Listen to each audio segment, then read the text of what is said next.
काव्येषु नाटकम रम्यम। काव्य में नाटक को सर्वोत्कृष्ट सिद्ध किया है, क्योंकि नाटक में दर्शक जैसा देखता है वह उससे प्रभावित हुए बिना नहीं रहता। इसीलिए मानसिक रूप से तनाव का खात्मा कर जीवन में नाट्य विधा के माध्यम से सकारात्मक चिंतन और प्रेरणास्पद ज्ञान वैशारदी के लिए विशेषकर हमारी युवा पीढ़ी को अभिप्रेरित करती नाट्य प्रस्तुतियां भरतमुनि की इस पद्य की प्रासंगिकता को सिद्ध करती परिलक्षित होती हैं। दुःखार्थानां श्रमार्थानां शोकार्थानां तपस्विनां विश्रांति जननम लोके नाट्यमेतद् भविष्यति। संस्कृति मंत्रालय भारत सरकार द्वारा प्रायोजित एवं राजस्थान ग्रामोत्थान एवं संस्कृत अनुसंधान संस्थान शाहपुरा जयपुर की ओर से आयोजित त्रिदिवसीय राष्ट्रीय नाट्य महोत्सव का शाहपुरा जयपुर स्थित चंद्रमहल पैलेस में आयोजन किया गया। इस नाट्य महोत्सव में विश्व प्रसिद्ध अभिज्ञान शाकुंतलम नाटक के चतुर्थ अंक का नाट्य रूपांतरण कर मंचन किया गया। नाटक के माध्यम से बेटी की विदाई वेला में कारुण्य की अजस्र मंदाकिनी के प्रभाव को चित्रित किया गया है।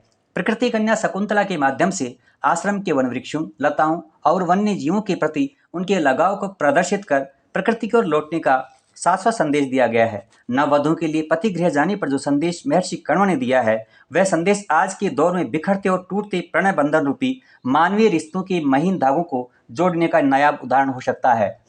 भारतेंदु हरिश्चंद्र कृत अंधेर नगरी नाटक में राजा को केंद्र में रखकर अंग्रेजों के अन्याय और अनीति पर चित्रण किया गया है।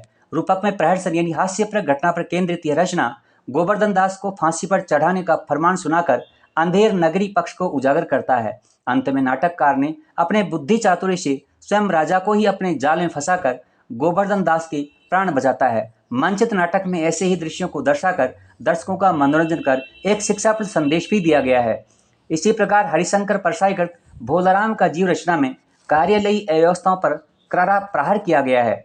वृक्ष देवों की महासभा नाटक में गुरुकुलीय परंपरा, वनों की देवी अरण्यानी का महत्व तथा इसी प्रकार अरण्यानी को अपने वृक्षों में पीपल, बरगद, नीम, आंवला व तुलसी आदि का महत्व दर्शाकर एक निसंतान दंपति द्वारा वृक्षों को अपनी संतान मानकर उनका पोषण कर चहुओर हरियाली की आभा को दर्शाया गया है। जन पुकार में प्रदूषण नियंत्रण पर संदेश दिया गया है। वहीं दौवारिका से निष्ठा में पंडित अंबिकात व्यास विरचित शिवराज विजयों के कथानक से लिया गया एक अंश है, जिसमें छत्रपति महाराज शिवाजी के द्वारपाल की कर्तव्य निष्ठा के माध्यम से अपने कर्तव्य को पूर्ण निष्ठा से करने का इस नाटक में संदेश दिया गया है। शायरी वाली बाबा नाटक का उद्देश्य कला के लिए समर्पित होकर वसुधैव